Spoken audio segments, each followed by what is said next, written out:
Bruce Willis. This is the final stretch. Japan has her best men forward.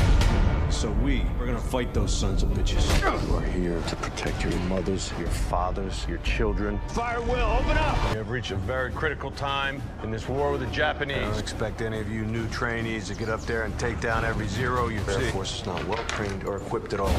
You just send these kids up there to get shot down. Please allow us to go kick some ass. Let's get this done quick!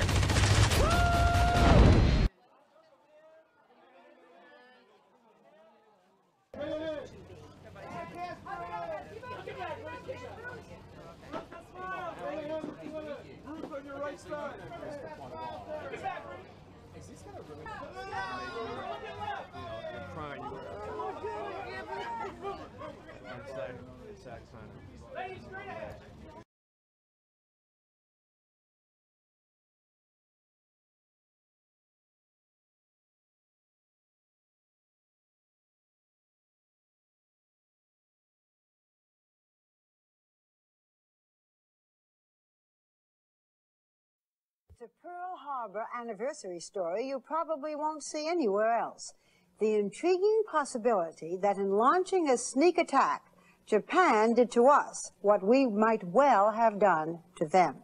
Tonight you'll hear the details of a secret plan approved at the highest levels of the U.S. government. With the approach of the 50th anniversary of Pearl Harbor, America has been getting a refresher course on the attack. We're reminded that in the fall of 1941, relations between the U.S. and Japan had steadily deteriorated. But untold is that the United States itself was plotting a secret effort against the Japanese. The White House announces Japanese attack on Pearl Harbor.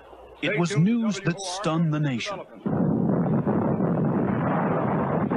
Yesterday, December 7th, 1941, a date which will live in infamy. Now, when most Americans think of Pearl Harbor, they remember how badly the U.S. was blindsided by Japan's naked and unprovoked aggression. How we were literally caught dead in the water, virtual sitting ducks.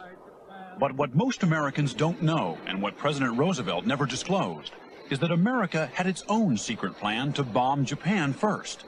This plan, signed and approved by FDR himself on July 23, 1941, nearly 5 months before Pearl Harbor. No one knew about the bombing plans.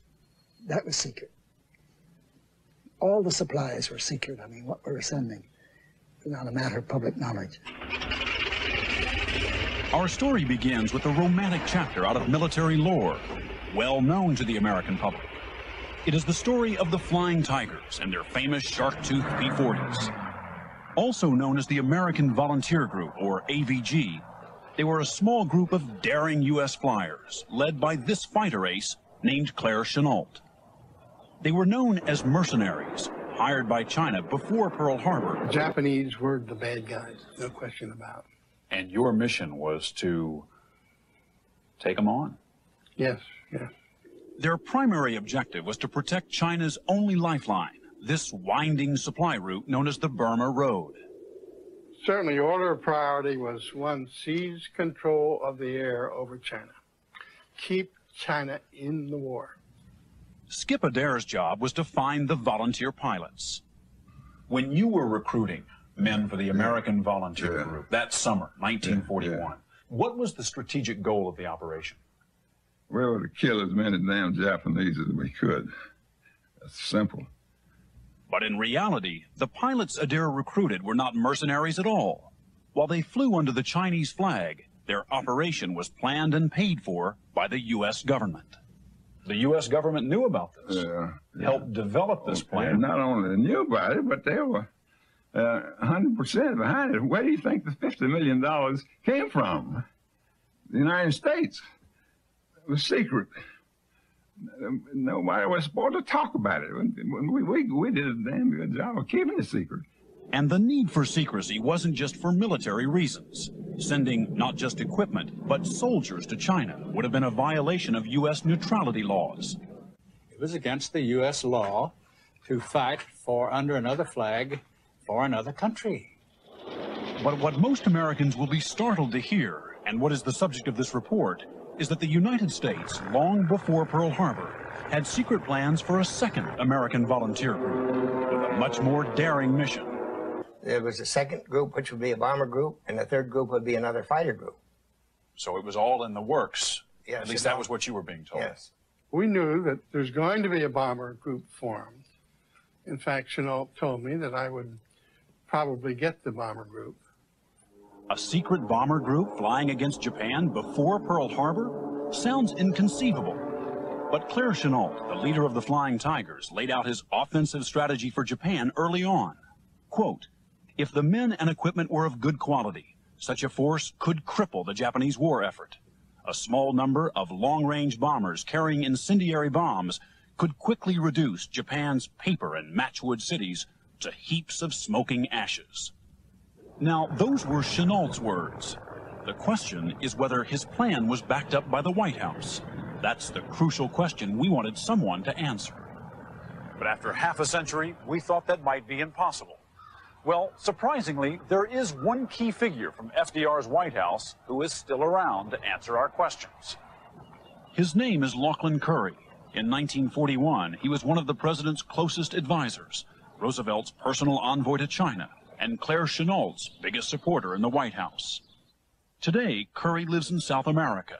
He is 89 years old, and his voice is frail. Claire Chenault wanted to bomb Japan, didn't he? Yes, very much so. You were an enthusiastic supporter of Chenault's plan. Oh, yes. And I helped in every way I could, yes. To push the plan through, to see that it was executed. The whole project, yes. This was the secret plan, as presented to President Roosevelt, called JB 355, JB standing for Joint Board, which is the equivalent of today's Joint Chiefs of Staff. Discreetly labeled Aircraft Requirements of the Chinese Government, it lists among the strategical objectives destruction of Japanese factories in order to cripple production of munitions and essential articles for maintenance of economic structure in Japan. The distances from Chinese air bases to target cities in Japan are clearly mapped out. Nagasaki, 730 miles from Chuchao. Osaka, 1,060 miles from Manchao. Tokyo, 1,780 miles from Hangzhou.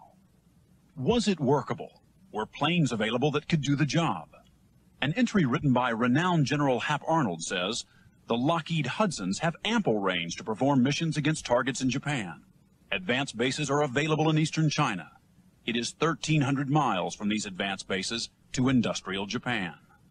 The plan was signed off by the Secretary of War, the Secretary of the Navy, and approved by FDR. The date, July 23, 1941, almost 5 months before Pearl Harbor. You worked to make sure the bombers were in the pipeline, to see to it that this happened.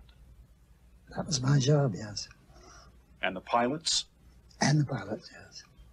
On July 22nd, 1941, you sent a secret cable to Chenault. I am very happy to be able to report that today, the President directed that 66 bombers be made available to China this year, with 24 to be delivered immediately. Why would you be procuring bombers? Well, actually, the purpose of bombers is to bomb. We can't pretend that we didn't know what the bombers were for. And according to this plan, they were going to be manned by Americans. Volunteer Americans were paid. They were mercenaries. But the White House was very much in favor of it. So this had the blessing of the U.S. government. It had the blessing of it. Do you think FDR was trying to provoke the Japanese? I have a firm conviction that he was.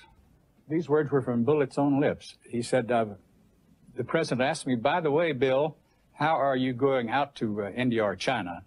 And he said, well, I'd plan to take Pan Am across the Pacific, Mr. President. And he said, President Roosevelt looked at me and said, Bill, if I were you, I'd go the other way, through the Middle East. I think there's going to be a war out there, and you just might not make it.